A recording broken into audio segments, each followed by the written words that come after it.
Sorry. Yes. We have our first Bodhisattva Sutra. Hopefully we'll have a second one. Chanting date Wednesday, the 19th from 10 to 11 in Kalima. So there's a small group of people who responded to the announcement in the newsletter, but anybody is welcome to join. Can people come online too?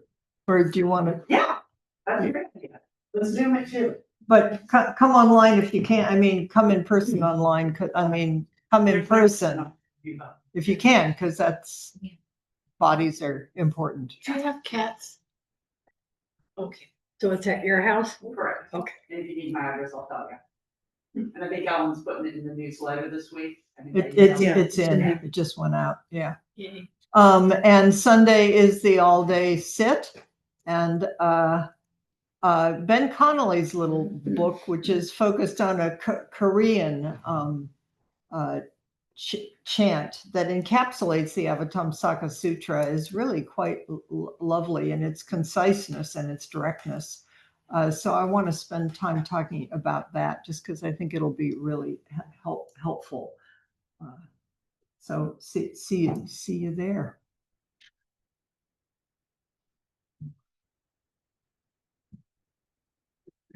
So our Shuso gave a great talk on Tuesday.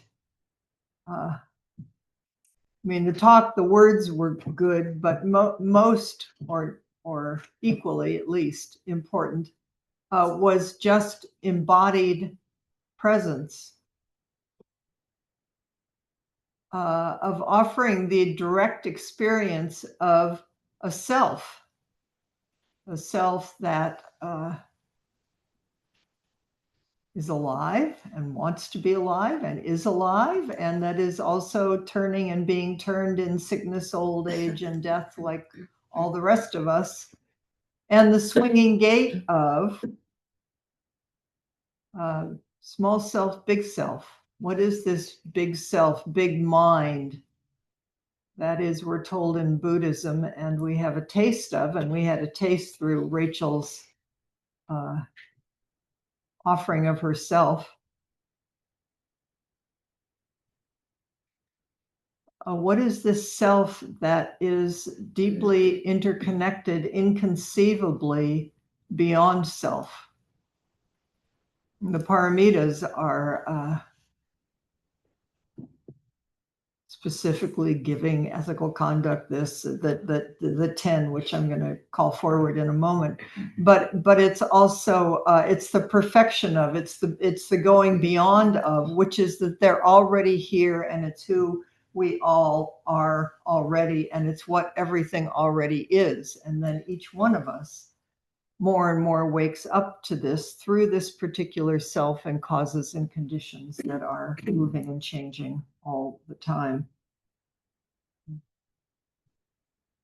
So I wanted to just begin with the first 10 grounds, the 10 grounds. I wanted to say the names of them because I think they're just, it's like just hear the way they're named in the Avatamsaka Sutra, because it's about ground, the ground out of which everything arises. What is this ground? This ground of emptiness, fullness, wholeness, earth. Suzuki Roshi says, cultivate the soil. But there's also a lot here about light, which is life force, alive, shining, luminosity. So there's some beautiful kind of metaphors and clues here. And the ground of joyfulness, the ground of stainlessness, the ground of shining light, the ground of blazing brilliance. That's what we're doing today. The difficult to conquer ground, the ground of direct presence, the ground of the far-reaching ground, the ground of immovability, the ground of excellent intelligence, and the ground of the Dharma cloud. Like, what is it? And then to give us something to hang on to, the perfection of giving.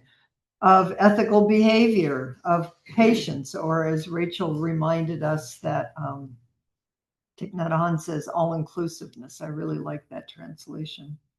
Of vigor, that's what we're doing today.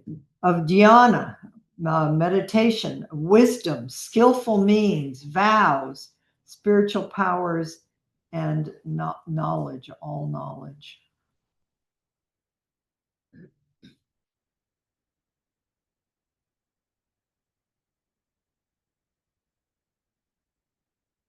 So I was having a conversation with someone recently, which is an ongoing conversation I have with myself and hopefully with all of you in these talks, is what is it we're really doing here? What is it I mean, it's like, is it about the black cushions? Yes. But why? What are these forms? And what is this tradition? And what is it that we're actually doing here? And and it does seem to me that one way to say it, there's many ways to say it, is we have such a profound experience of a separate self, and you can't skip it. I mean, Rachel really demonstrated you cannot skip this lifetime and the karma of this lifetime and the meanness. You can't go around it. You can't go over it or under it. You go right through it. And you do all of those other things too. But there is also this self, big self. The jewel net of Indra that the Avatamsaka Sutra points to is that the entire world is Buddha's body. The entire world is this body, and we are the body of the entire world. And you can't grasp it. It's ungraspable, but we can taste it. We can have moments where we know, and in the knowing of it, those moments, I think everything changes on a cellular level. I think that's the Avatamsaka Sutra is talking about cellular and beyond cellular. It's the life force and aliveness begins to quicken more. And so as we wake up, everything wakes up.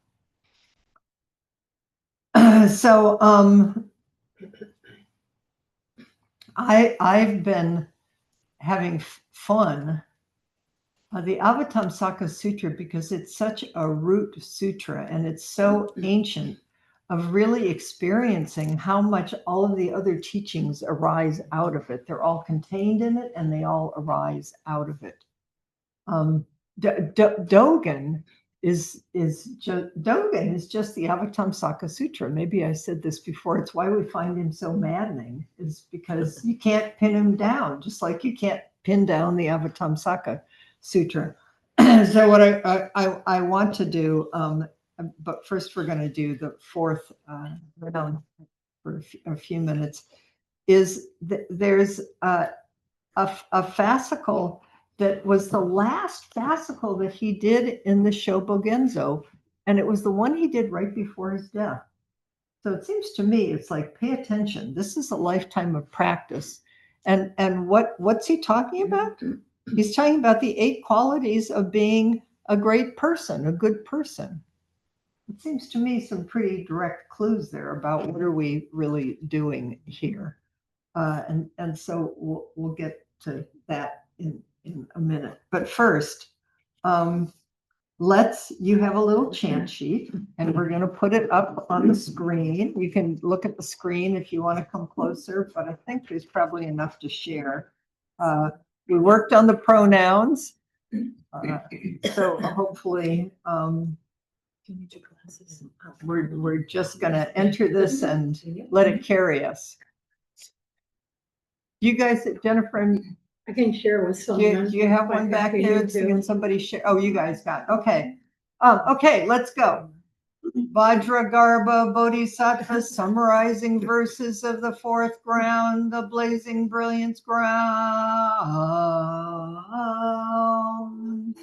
The Bodhisattva who has already purified the 3rd ground, next contemplates beings, the worlds, the Dharma realm, the realms of empty space and consciousness, the three realms, intentions and convictions.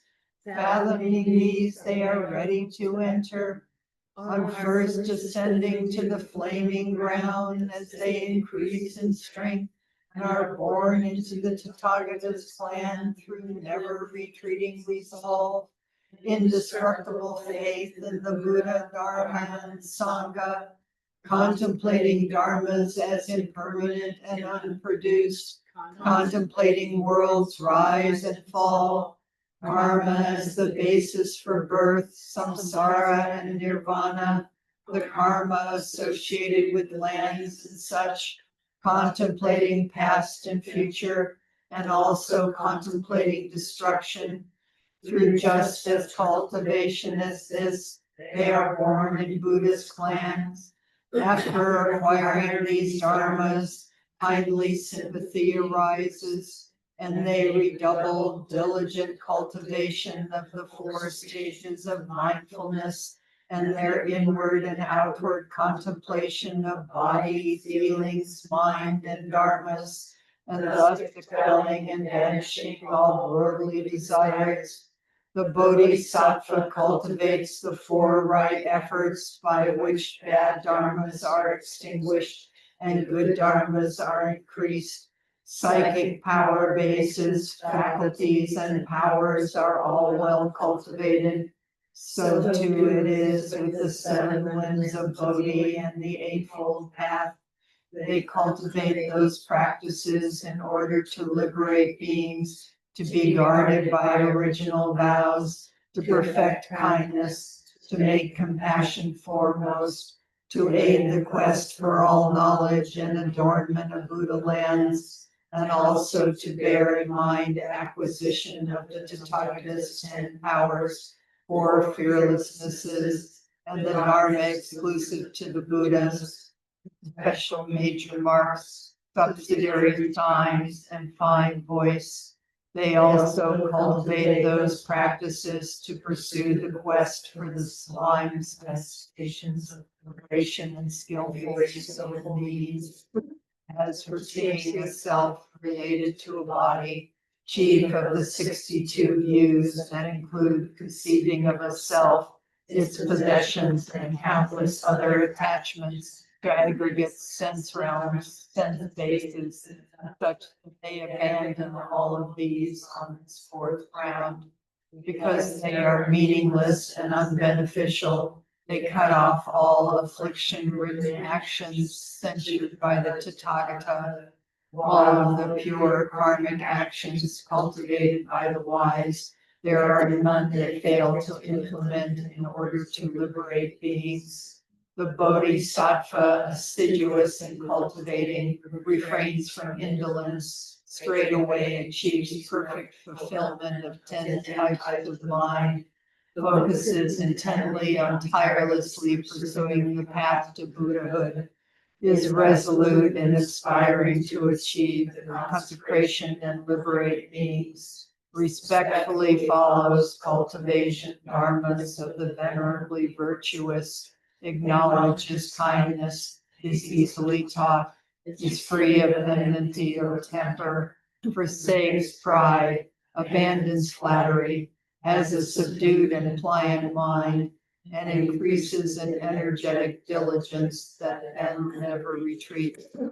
As for the Bodhisattva dwelling on this ground of blazing brilliance, their intentions are purified and never are lost. Their awakened convictions are definite, goodness increases, and they entirely abandon the net of doubts and all defiling turbidity. The Bodhisattva on this ground makes offerings to countless nayutas of Buddhas, listens to their right dharma, and becomes like real gold. The Bodhisattva abiding herein is replete with meritorious qualities, employs knowledge and skillful means in cultivating the path. The result cannot be turned back by the many sorts of maras. In this they become like a marvelous jewel that no one can ruin. This Bodhisattva who is diligent in applying the power of vigor acquires samadhis and other achievements, each a koti in number, and if they avail themselves of the powers of vows and knowledge, their acts go beyond this number and exceed even the range of knowability. Thus it is that the sublime path of the Bodhisattva's fourth ground, given its practices and mutually consistent with the meritorious qualities, meaning, and knowledge, has been explained to me for the children of the living. This is going to take some vigor, right? Bigger. Okay. So I'm going to just spend, I hope, just a little bit of time, maybe reviewing all of this and simplifying, pulling things forward a little bit. First, maybe we're starting to notice that each of the grounds where it sounds like the first ground, and then after the first ground, once you get that all together, then you go to the second ground, and then after, and then finally, but they're all mentioned in each ground. So they're completely, it's like a big soup. It's like everything is all mixed up and but there's focus. You take a moment and you focus on each one, which different moments probably call on us to bring forward different qualities, depending on the circumstances. So it begins with, what do you contemplate? First of all, you contemplate everything, which means you immediately have to go in, you have to both contemplate the particular and the universal simultaneously, which means you have to let go of thinking mind. It's zazen body. That's why we sit zazen. The little mind's just going, and then there's breath, and there's sensations, and there's swinging gait of inner and outer, and no inner and no outer, and form and emptiness. But it's just, you just sit zazen. It's so simple. It's so simple and inconceivable, this thing that we do that's been passed to us, that we can be and are in each moment. And the more that we do this, there are knowledge maturing dharmas for birth in the Buddha's clan. The more there is strength and resolve. It's like, oh, I don't really get this, but there's some way my life, my mind, my heart is changing. And there's some awakening to goodness that I know about myself and the world, and I just want to wake up more. And so we stay with our intentions. There's a growing faith. There's more and more of a feeling of this, please pay attention to this solid world, but it's not what you think it is. It's just not what we think it is, but we can enter it with our bodies and with full presence. And we can see the karmic states, we all have them, our confusion, our delusion, our greed, our hate, it comes out of karma, which is activity, that our actions of body, speech, and mind matter. That's how we create the world, and the world creates us. And it's happening simultaneously throughout space and time, and it arrives right here in this moment through each one of us. Does this make a little sense? Even as it makes no sense at all. I mean, we get it, right? It's just like, okay, then how do you practice it? Mindfulness. It says mindfulness. That's so cool. Is like the early Pali stuff is right here, mindfulness. And it says mindfulness of the body, mindfulness of self and other, mindfulness of the way we do that. We create things, right? And what's going on there and that. And then mindfulness of feelings. I like it. I don't like it. It's pleasant. Get me out of here. No, I want more of that. And then you more and more wake up to just studying the mind. The little mind is creating our reality all the time. And I think my reality is the same as Debbie's reality. And it's true. I mean, we have certain karmic impulses in common. But to think that I'm perceiving the world the same way Debbie is I need to be curious. both about my mind and your mind and each of us. And what is this mind in which we are all swimming, and things are arising and passing and we're grabbing onto them and pushing them away, but it's just, whew. So we study subjectivity, objectivity. This is all so simple, right?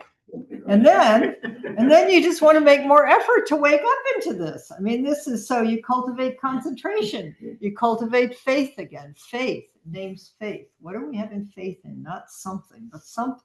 And vigor, mindfulness, concentration, wisdom, and then the Eightfold Path. We did the Eightfold Path. It's right here.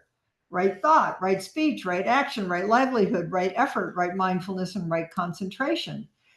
And then you more and more direct your aim in practice through all of these things. This I'm just kind of sliding through the fourth. And so refrain, wise restraint, refrain. I used to really not like wise restraint. That's the part of me that says, don't tell me what to do. There is actually some wisdom in wise results. It's like, did you really want to say that? So, it's like, you affirm vows. You make compassion foremost. You want to be kind. This self wants to know knowledge that goes beyond knowledge. It's the not knowing that's most intimate.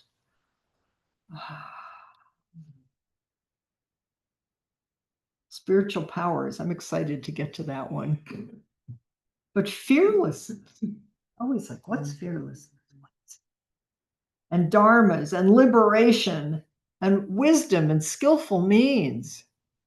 So I guess we kind of have to be in the fourth ground, because the fifth, sixth, seventh, all the other grounds are here, but they're going to tell us more about it as we go on.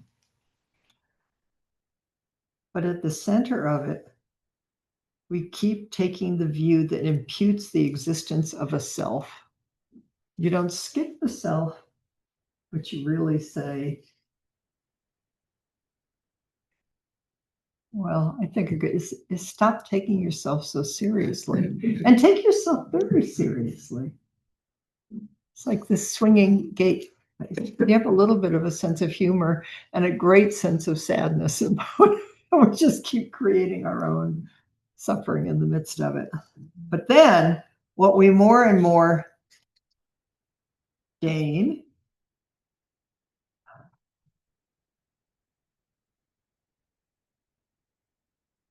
kindness, a mind that's harmonious and good, that dwells happily with others, that's gentle and pliant.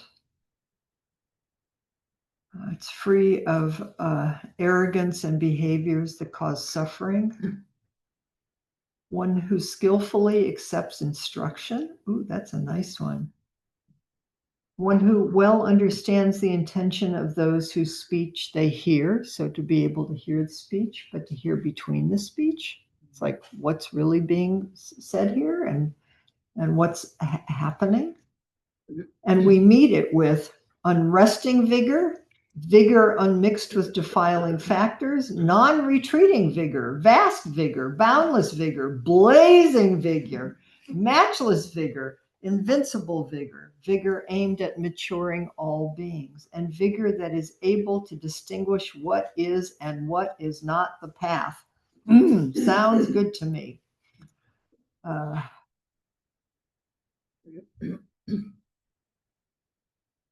The more we do this, the more we're able to see many Buddhas, which is to see, I think, everything is Buddha, and we see each person as Buddha.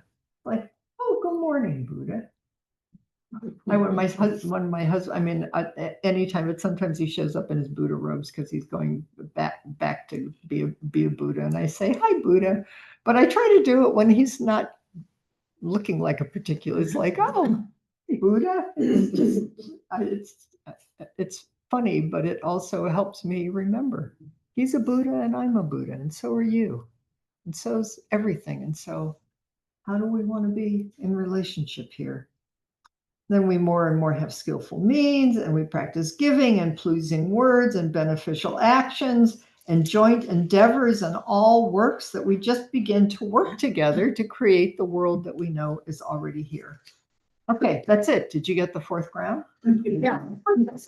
What's that? Okay.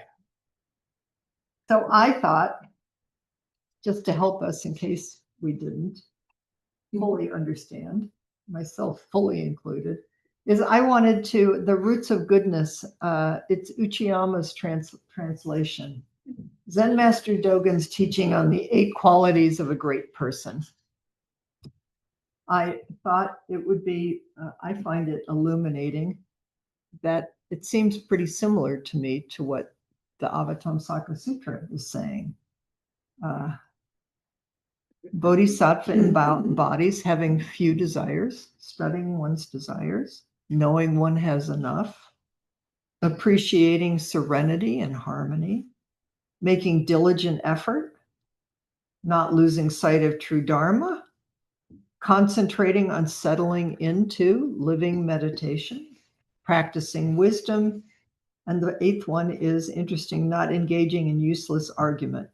But these all sound, I know. Useful arguments. Okay. Yeah, useful argument is maybe different. Okay.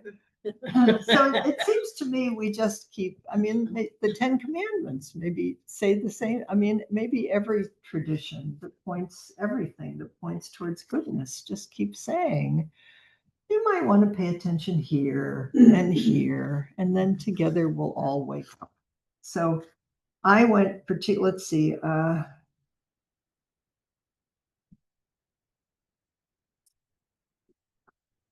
in a Dharma talk Sawaki Roshi gave, he said that he had had several major Satori experiences, enlightenment experiences. And several smaller ones.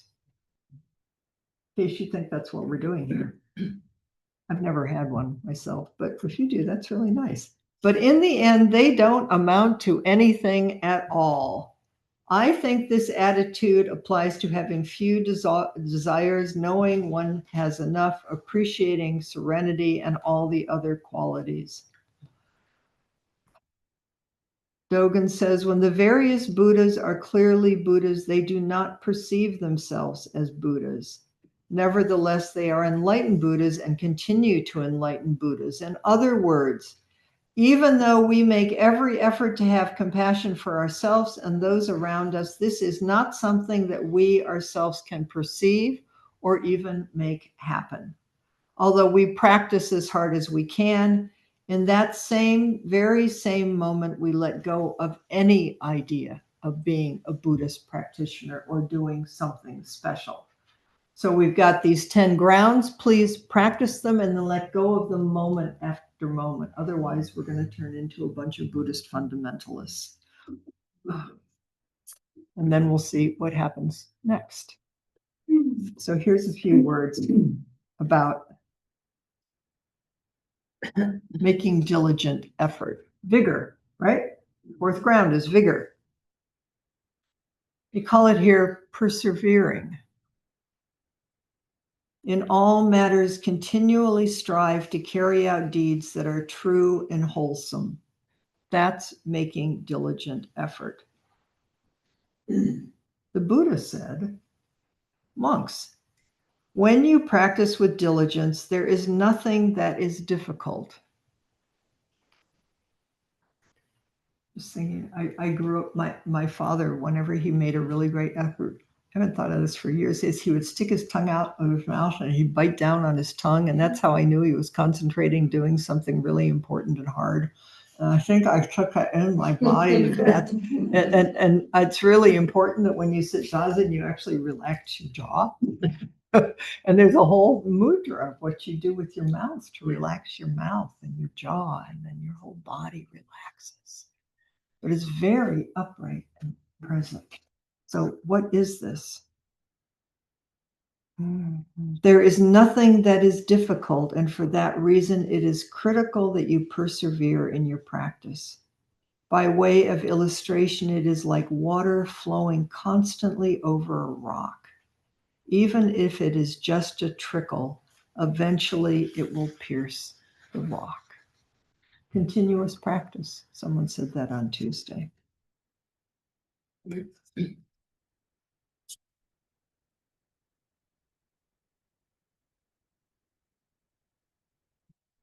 What is most important is continually striving to carry out various good deeds that are true and wholesome. So, what does that mean? The definition of true and wholesome is to be in accord, with the Dharma or with the truth, the deepest truth. To settle all things in this and other worlds for the benefit of oneself and others. That's Zazen. We just settle in the center of it all. In short, doing good means to follow in accord with Buddha Dharma. To put it another way, it means to follow the life force or living force. It's alive. It means to be present here in alive. Therefore, carrying out various deeds that are true and wholesome means to follow in accord with the life force. That is what is fundamental. What's the appropriate response in each moment? That's why we study these things. That's why they're broken down into focus from here, focus from there. But essentially, it's show up. Show up. Breathe in. Here I am. Breathe out. Let go of everything. Forever and ever. It's the reality of life.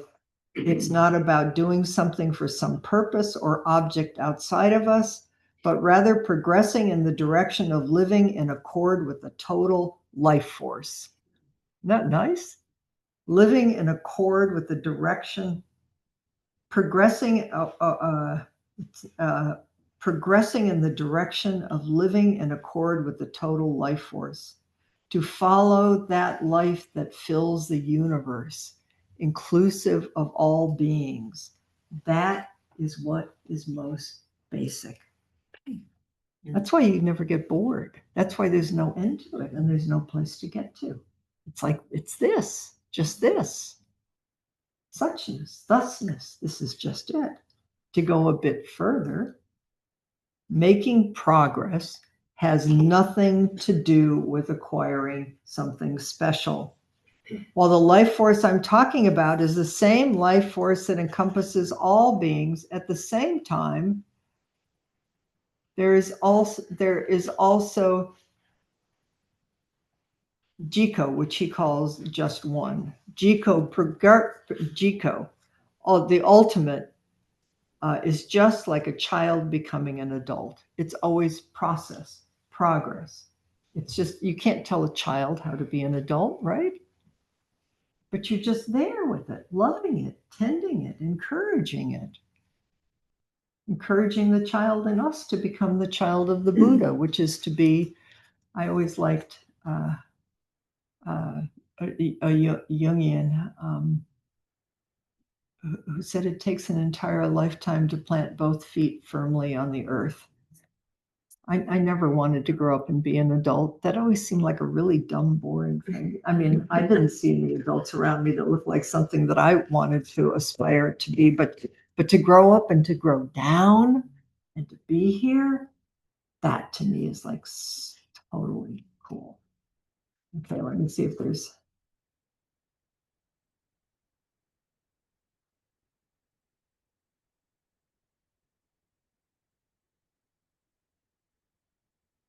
Just a little bit about the self.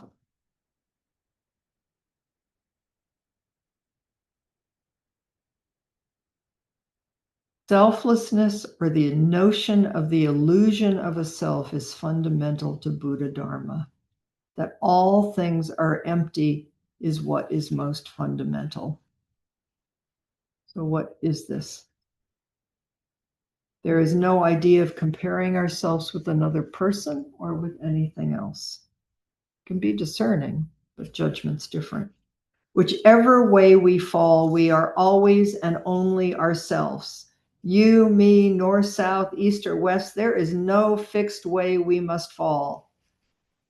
Any which way we fall is fine.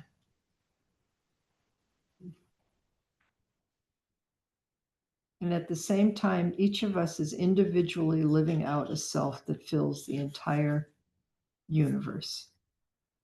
So the work is to aim at acting as a whole self.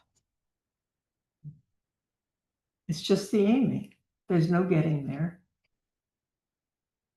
So what is it to act as a whole self? And what is it that no matter which way you fall, you know those little Bodhidharma dolls that, you know, little round bottoms, and they fall this way and they fall that way, and they're just, but what is it that we're really doing here? What is this? What is it that this vigorous commitment to being here is? Or whatever else you want to talk about. So whenever you pull out of this, what are we doing here? What is it that requires vigor and coming back over and over? What are you doing here? What do you think you're doing here? Okay? So get together in groups of 3 and you have about 15, maybe a little less, and just see what you come up with. I really hope you figure it out. It could be 3. We do. Yeah. Right.